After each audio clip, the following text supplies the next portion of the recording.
Hello there, and welcome to the What I Play podcast. I'm your host, Jacob. And we're doing this a little old school because I just recorded a whole episode of the What I Play podcast to find out nothing recorded. Nothing worked. So we're going to give this one more shot. So let's recap what happened in the wildcard round before we pivot to the divisional round. We haven't done this in quite some time. So let's start with the games on Saturday. Excuse me.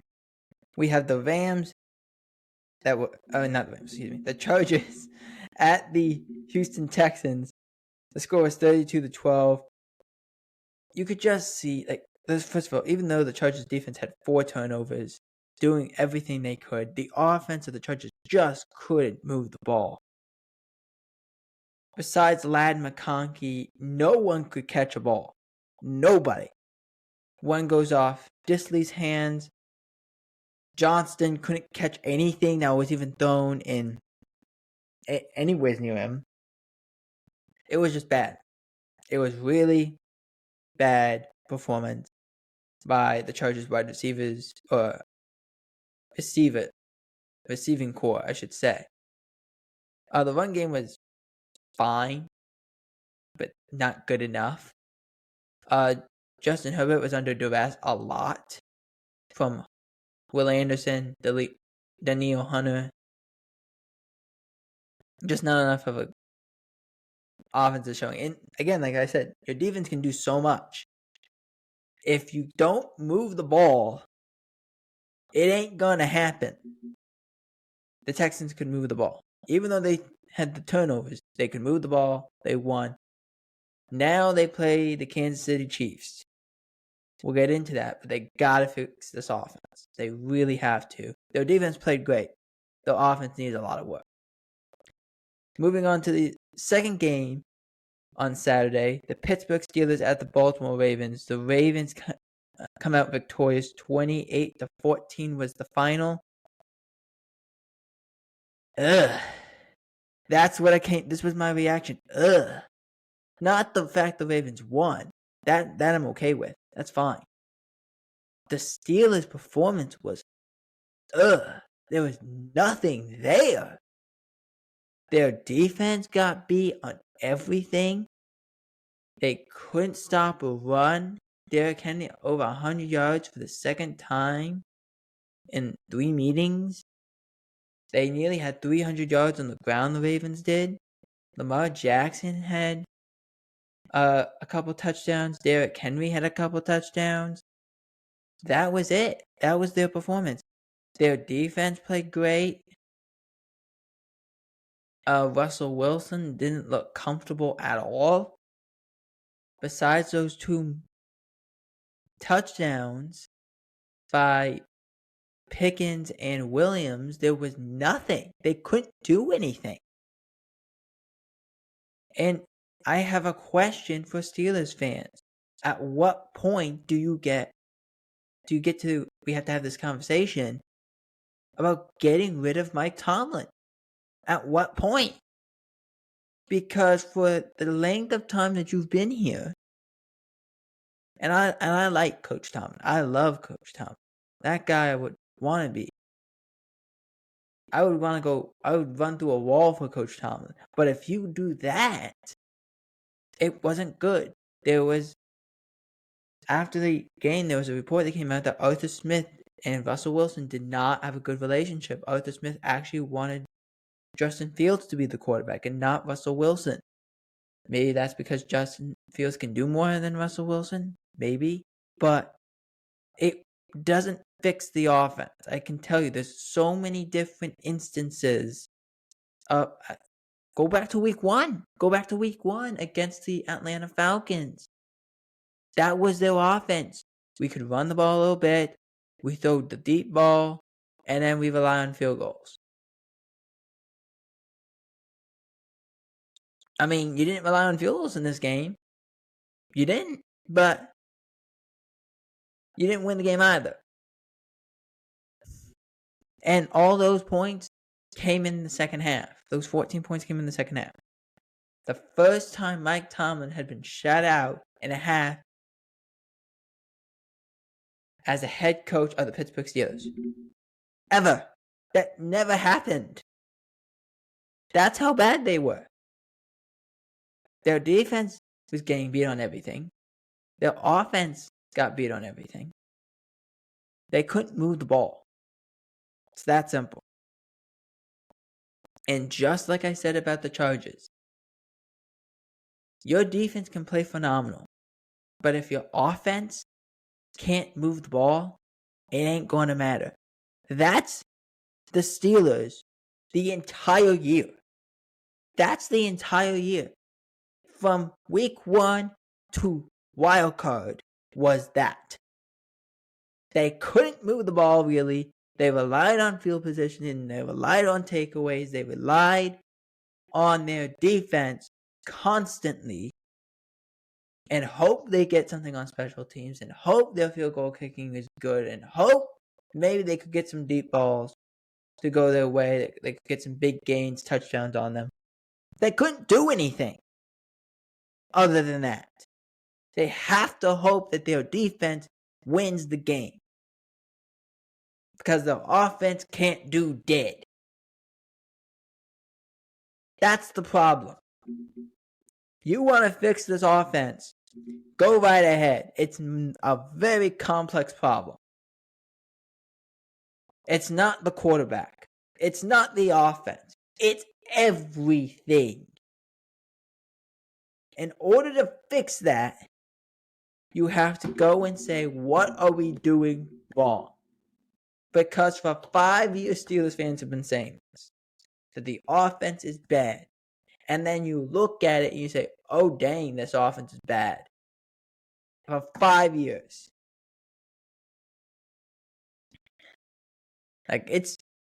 We're in football. I saw this thing on my Twitter, or X, I should say. But it's weird to say. But anyway, the Steelers are in football purgatory in the way of if they're good enough to win without a quarterback for the majority of the season. But they're not good enough in the playoffs to win without one. They're good enough to, when they get a capable quarterback, to go through the regular season. They're not good enough to win with a capable quarterback in the playoffs. That's football purgatory. That's where it is. It's that simple. Moving on to the games on Sunday. The Green Bay Packers faced off against the Philadelphia Eagles in Philadelphia. The Eagles came out victorious. 22-10 was the final. Let's start with the Packers. There was a lot of injuries in this game. Their right guard gets banged up in the first drive that the Packers offense has. I say that because they fumbled the kickoff. They end up having to put in a backup guard who got beat worse than beating eggs. It was so bad. They end up having to put in a third guy at the guard position. Their left guard got hurt. They had to put in another guard. Their center got hurt late in the game. They had to bring in another center. They had 2 wide receivers get hurt, maybe 3, I don't remember. But I definitely know 2 in Dobbs and Reed. They had Josh Jacobs got banged up a little bit. They got banged up a lot. They really, really, really did. I gotta admit that. But late in the game, they're down 2 touchdowns. I think they were down, maybe not even 2 touchdowns. Maybe they were only down 9 points at this point. But they were down. They needed a score. There's 6 minutes left in the game. You just scored a touchdown on the previous drive. And it took you 2 minutes to get 15 yards. And you went for it on fourth down and didn't get it. That's a problem. That's a real problem. And it was because they were huddling up, because I understand they had all the backups, and I get it. I get it. But at that situation, you have to go hurry up. Why are you huddling? You have to go faster. That's on you as a coach. You have to go faster. Even though there are backups in, you have to trust that what you taught them all year long and them paying attention all year long has prepared them for this moment. And obviously it hadn't, because you were huddling up with 6 minutes left to go in the game and you took 2 minutes to go 15 yards. That's what happened. And you can't do that consistently. That's on you as a coach. That is on you as a quarterback. They did have the turnovers. They had 3 interceptions by Jordan Love. 2 of them were really bad. One of them, late in the game, you're just trying to get something to happen. They threw the one to Darius Lake. The wide receiver wasn't even open. And the one to Zach Bond, I don't think he saw. But it was just really bad. Then they fumbled the kickoff, and the announcers were saying, oh, if they didn't have the kickoff fumble, maybe the Eagles don't score, and maybe this game's a lot closer. I'm like, yeah, but if ifs and buts were candy and nuts, oh, what a Christmas we'd have. Like, oh my gosh, this would be magical. But it doesn't work that way. You were not good enough to win the game. That's what happened. Your offense couldn't move the ball. Your defense was playing inspired ball. Like we just said about the Chargers. If your offense can't move the ball, it doesn't matter what your defense is going to do. Their defense stymied Jalen Hurts. For a good portion of the game, he had 39 yards passing. He couldn't do anything. He looked rusty, and he didn't look comfortable. You did a good job. But he didn't look comfortable. Saquon Barkley, yeah, he had 100 yards. I don't care if you have 100 yards. If you don't score, it don't matter.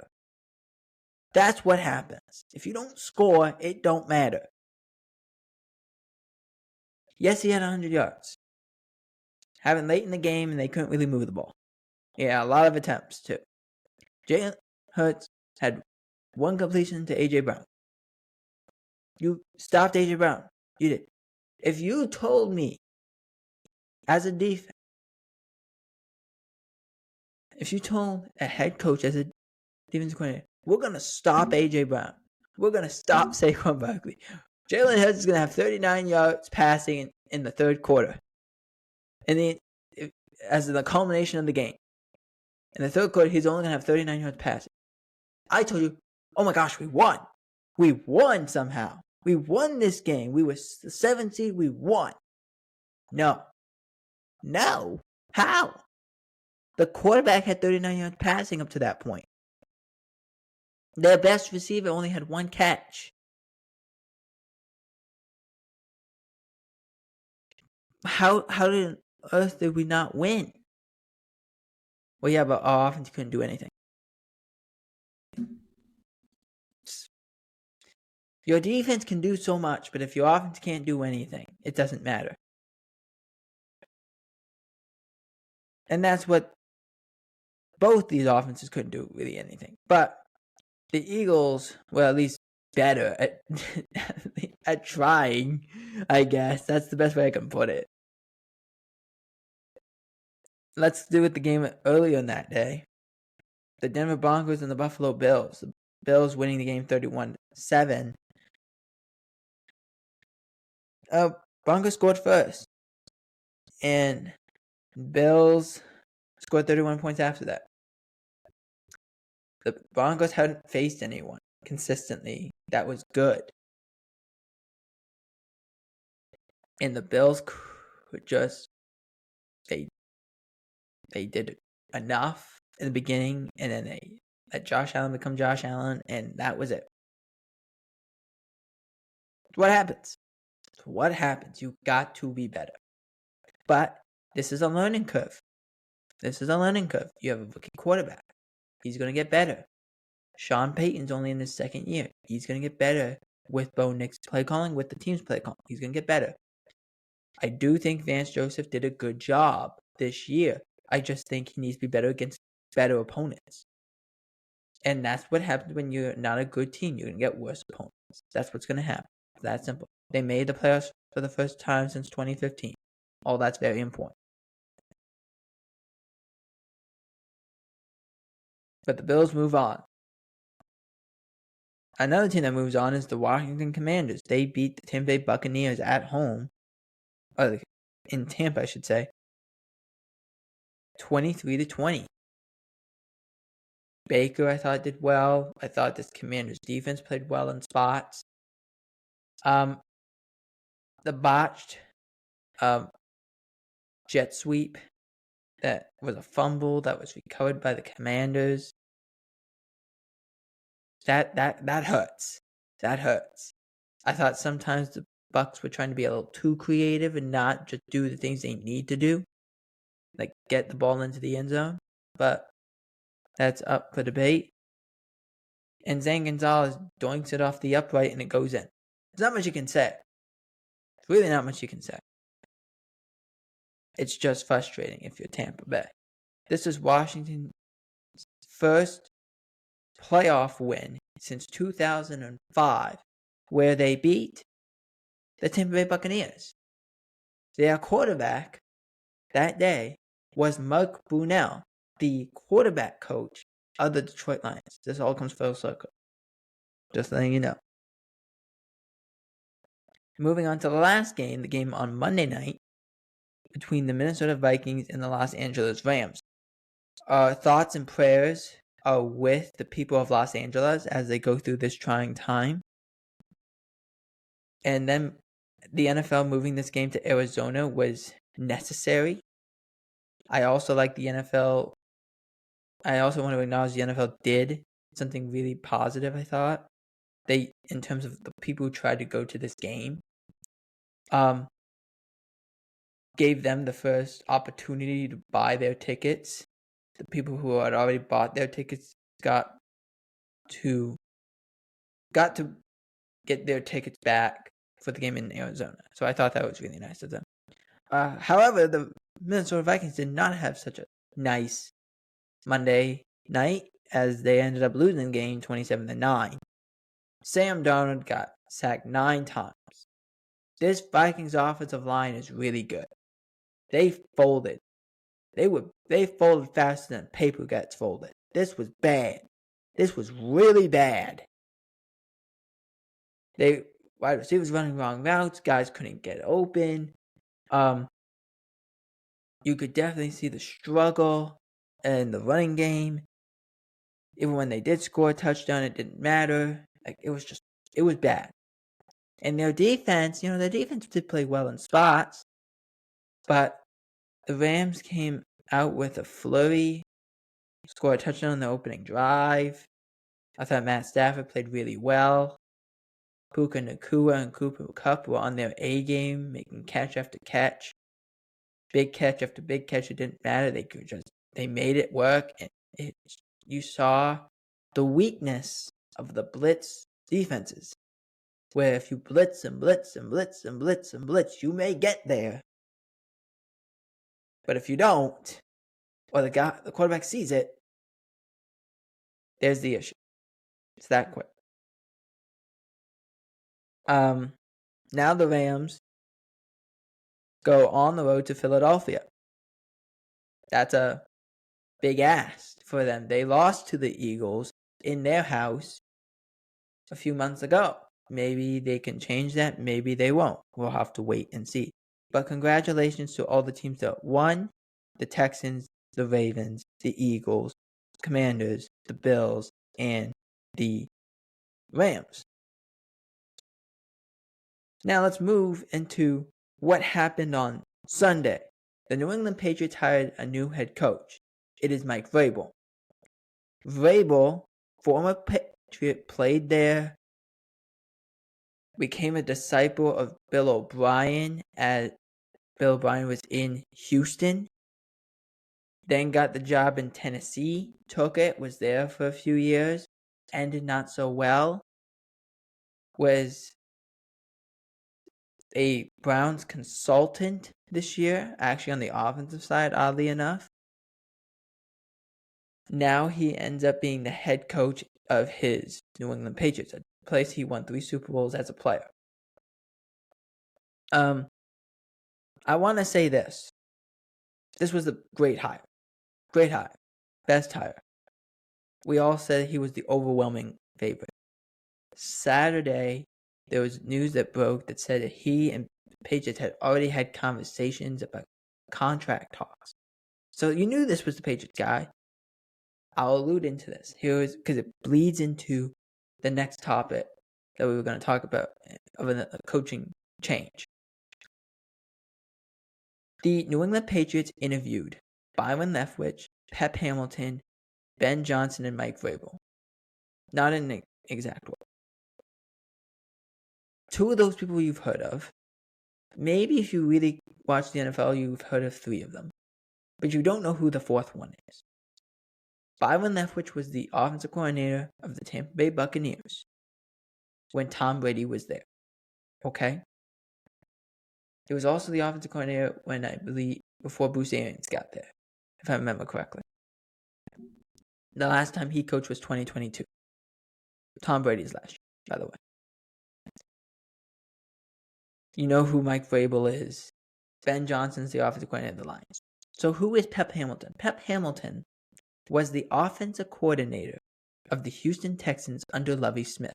He also had not coached since 2022. So these 2, Leftwich and Hamilton, were not, I don't want to say they weren't reasonable. They weren't likely candidates. They were not going to get the job. They just weren't. They were there to satisfy the Rooney Rule, which you have to have 2 minority coaches who are not on your staff interview for the job. Hamilton and Leftwich meet that criteria. They weren't going to get the job, but they have to be there for the satisfaction of the rule. They knew Vrabel was the guy. They interviewed Ben Johnson because he's smart. That's why. So that's simple.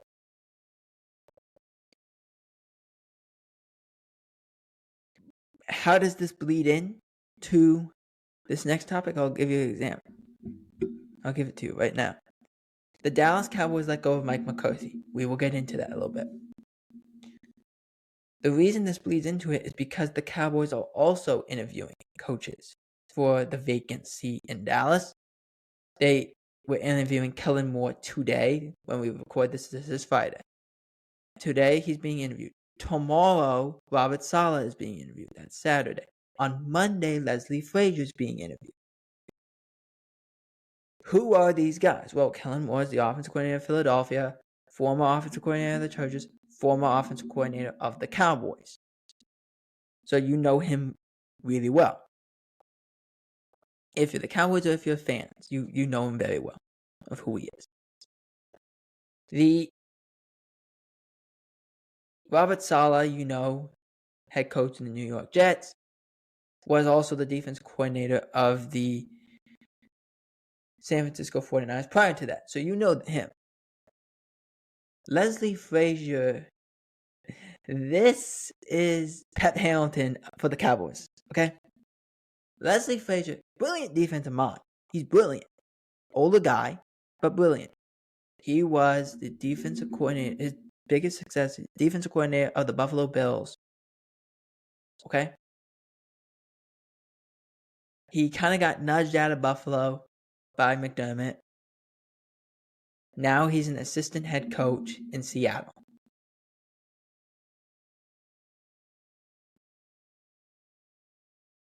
He also has head coaching experience with the Minnesota Vikings years ago. He was not very good as a head coach in Minnesota, but years ago. He is the Pep Hamilton of the situation. They're not likely to get the job. They are not likely to get the job. They just aren't. They're not good coaches.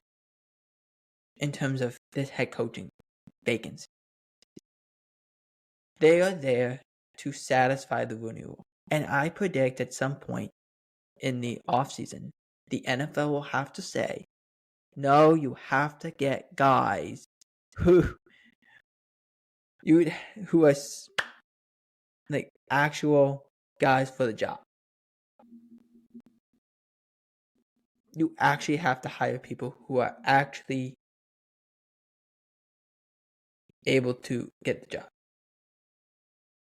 I don't know how that exactly works, but I'm assuming the NFL will make sure of it, because this is kind of jumping around, walking around the bush a little bit. I don't know the exact expression, but this is kind of beating around the bush with this.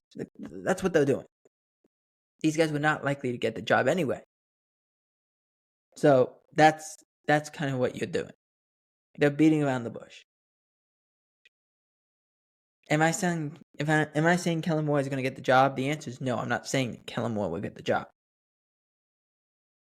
I'm saying Saleh, Frazier were unlikely and are unlikely to get the job. That's what I'm saying. Now, I want to talk about why Mike McCarthy was let go. For 5 years, Mike McCarthy was the head coach of the Dallas Cowboys. 3 of those 5 years, his record was 12-5. 2 of those 5 years, his records were 6-10 and 7-10, having a record of 49-20, 49-25. But there was issues. There was issues with the Dak Prescott and Mike McCarthy relationship in the beginning. Bobby Bell, who is an insider for the Dallas Cowboys, was on 105.3 The Fan, the local radio station of the Dallas-Fort Worth area, and said the issues were McCarthy kind of nudged Kellen out because Kellen didn't want to do the things that Mike wanted to do. So he kind of nudged him out, saying, I can do it better. He was soured, the word that Bobby Bell used, soured, on Amari Cooper. And the Cowboys were soured on Amari Cooper for the fact that he was anti-vax, and also that McCarthy's reason, he would not practice during the week because he was often banged up. He would play in the game, would fight through it, but was often banged up. So he had soured on Amari. There's that one. There's also the one with more of the offense, which was the last year, not this year, the year prior. Dak, CeeDee Lamb, a few others, I'm assuming, met with McCarthy and said, this offense you want us to run, it doesn't work against good teams. We need offenses that work against good teams. And to Mike's credit, he did change a little things, then regressed, and you had the offense you had this year. So there was issues. I'm not saying they were never ironed out. They probably were. But there was issues. There were issues that didn't want to be addressed and weren't addressed well at the time. Also, the thing I wanted to say, I didn't say this earlier, when Amari Cooper, if McCarthy really did have that much input to saying he soured on him, that he pretended after that he didn't have anything to do with it and was surprised when the players were like, "What? You didn't like him?" So there was that too. So there was a lot of things that Kellen Moore is more likely to say, "Hey, it was Mike that pushed you out. It wasn't us. And here's a bundle of money. All can be forgiven now." I'm not saying that's what's going to happen. I'm just saying, wouldn't be surprised. I also want to say this. So during the game, because of course it is, on Monday night, it was announced at the halftime show that the Cowboys and Deion Sanders had talked. Now, they described it as this was a negotiation. They were setting up an interview. They are not, or haven't already. No interview's been set up. Jerry Jones talked to Deion. Now, there's numerous reasons of why this wouldn't work. Most Cowboys fans and people believe this was a marketing ploy. That if Deion markets himself, which he's been doing since he's been 17, and Jerry markets himself, which he's been doing since he's owned the Cowboys and been an oil tycoon and everything, that will bring more media availability. And more people like Netflix and all these other places will want documentaries and shit. I gotta apologize for my language. But, you know what? Let it go. Why not? But it's a marketing ploy. It's also the reason Deion's doing this. He has a contract extension, Deion does, with Boulder, Colorado on the table for him to stay in Colorado. And he's probably trying to get that money up a little bit by saying, I have 99 reasons to stay in Boulder. I have one reason to go to Dallas. It's because of Jerry Jones and the respect we have for each other. I think that's the reason. Deion's name was thrown around a lot, especially early on. But also, Deion has said last year, or maybe even the year before, I don't want to leave college football. I'm too old school. I wouldn't be able to deal with players who are making a lot of money, are not willing to work and all that stuff. I wouldn't be able to deal with it. Then it changed to, well, I'll go to the NFL if I can coach my sons, Shedeur and Shiloh. But they're in the draft, so therefore I draft them when I want to be drafted. And then it changed to, well, I would love to coach Dak. That's the reason. So there's a lot of migrating parts to this, but Deion's been part of the media and part of his PR has been since 17 years old. So he knows how to do this. He's been doing this for 40 years. He knows. But that's not necessarily the best idea for a coach to know how to sell himself when he's got a whole roster that he's got to make players believe in what he's selling. I also want to say this. For the people who say, well, the reason that Deion might go is so he could draft Shedeur in Dallas. Mathematically impossible. Because that would have to be a trade of Dak Prescott. Mathematically impossible. First of all, Dak has a salary cap at this point of $89.89 million. They're going to restructure it, it will fall to $52 million. But if he is traded either pre or post restructure, it jumps from whatever number it is, 89 or 52, whatever, to 103. It nearly doubles the restructure to have him not on your team than to have him on your team. So it makes no sense to do it, mathematically speaking. He also has, this is the last point of it, he has a veto clause in his contract. He can veto a trade in a heartbeat if he wants. So even if he does try to get traded, he'd have to agree to it. He's not going to agree to go to another team that's bad. He's going to go to a team. He's going to stay in Dallas where he has all of his family, his teammates, and all that stuff. He's not going to leave. And it doesn't make mathematical sense for the Cowboys to get rid of him because of his contract. So that I've seen people try to say, oh, he'll get traded. Not mathematically happening. Not happening. It's not happening.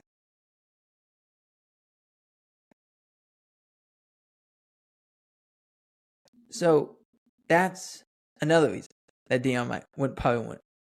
go to Dallas. So, of the people who've been interviewed, Kellen Moore today, Saleh on Saturday, Leslie Frazier on Monday, Deion Sanders to be determined if they interview at all. Not saying that they won't interview anybody else. We'll have to wait and see on that.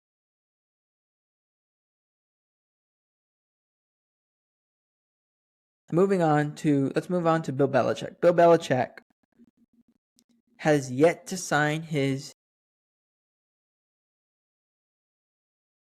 UNC contract, which is he keeping the door open for an NFL return.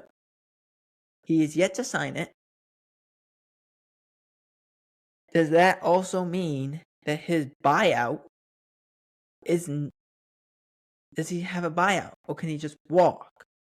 Because his buyout, if he signs his contract or whatever, because he kind of agreed to it, is $10 million post June 1st. After June 1st, it's $1 million. Does he, not signing his contract, say, there is no buyout? I can leave if the right coaching job exists in the NFL. I don't know.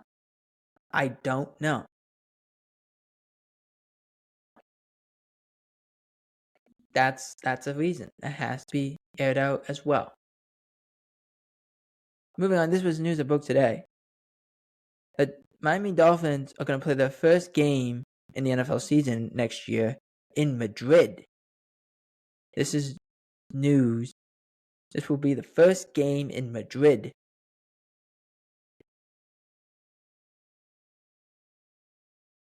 It was announced today.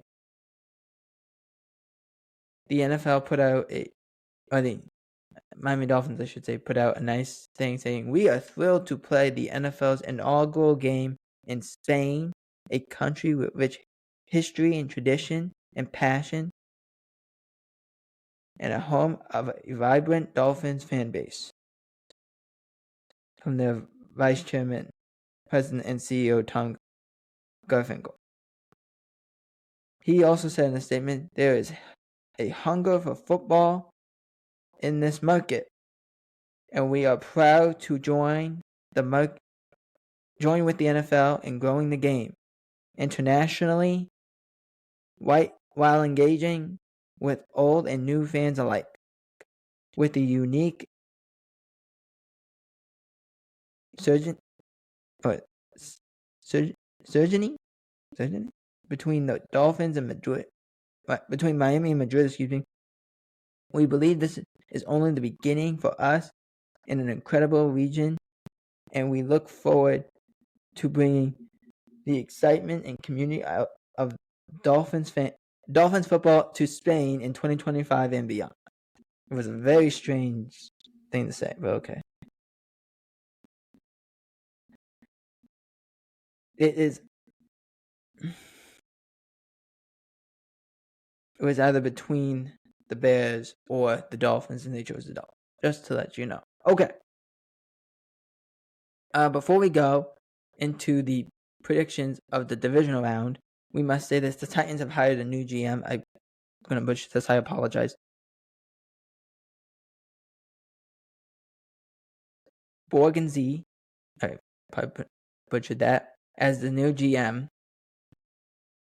He was a assistant to the Kansas City Chiefs in the front office. So, like I said before, and I'll say it again, and I'll say it till I'm blue in the face, and I'll say it till the cows come home. Any saying you want to say, we're going to come with. If you can take the best people away from the Chiefs, why wouldn't you? It's that simple. Now, let's move into the predictions. Let's begin with the Houston Texans at the Kansas City Chiefs. The Chiefs favored by 8.5. The over-under is 41.5. This game is on ABC. It's going to be cold. The Houston Texans coming off a great performance against the Chargers, a game they weren't expected to win. They won. The Chiefs, most of their starters are coming off 24 days of rest. In the case of a Chris Jones, 28 days of rest. It's a long time. They may be rusty. They may be rejuvenated. The Texans have to find a way to keep this game close. The last time these two teams played, there was the Tank Dell injury. Can they use that to power themselves through this offense, power it through and beat the Chiefs? I think the answer is a no. I don't think they can do it, but I think they keep it close. I think it'll be a fun game to watch. 24-21 is the final. Chiefs win. Next, we move to Fox. In the 8 o'clock window, the Washington Commanders at Detroit. The Detroit Lions are 9.5-point favorites. 55.5 is the over-under. Give me the Lions. I think the Commanders played really well. David Montgomery's back for the Lions. How much does he play? I don't know. The Commanders struggle when you run the ball against them. I think the Lions do that in bunches. With Gibbs on Montgomery, again, we'll see how much Montgomery plays.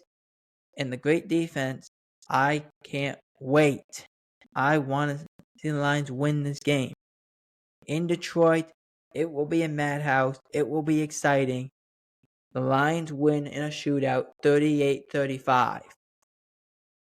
Next up on Sunday in the 3 o'clock window on NBC, it's the Los Angeles Rams taking on the Philadelphia Eagles in Philadelphia. The Eagles are favored by 6 points. 43.5 is the over-under.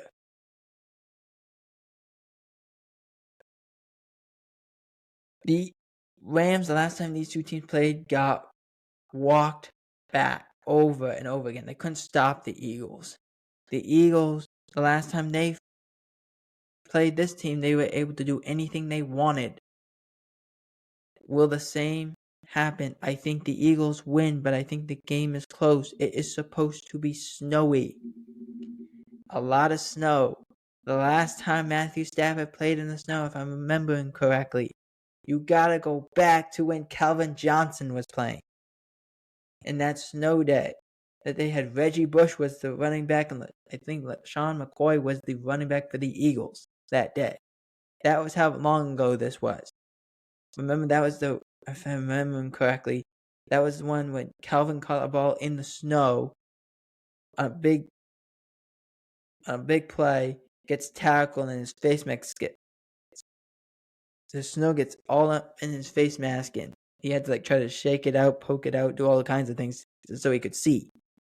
I think with all that being said, close game.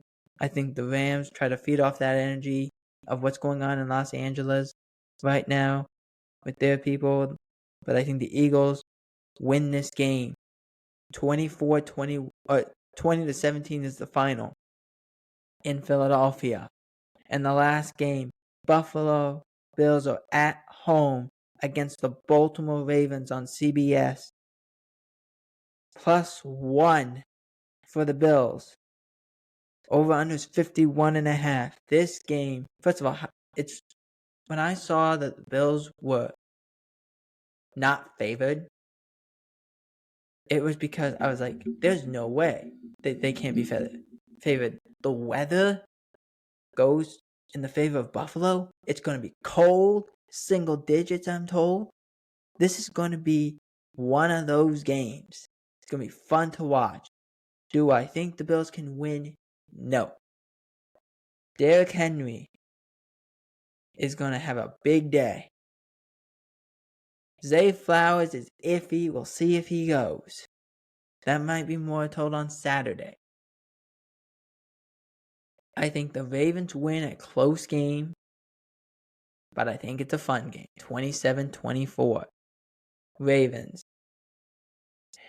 And with that, with our predictions locked, the moving teams would be the Chiefs, the Ravens, for another rematch of Week 1 and Lions and Eagles.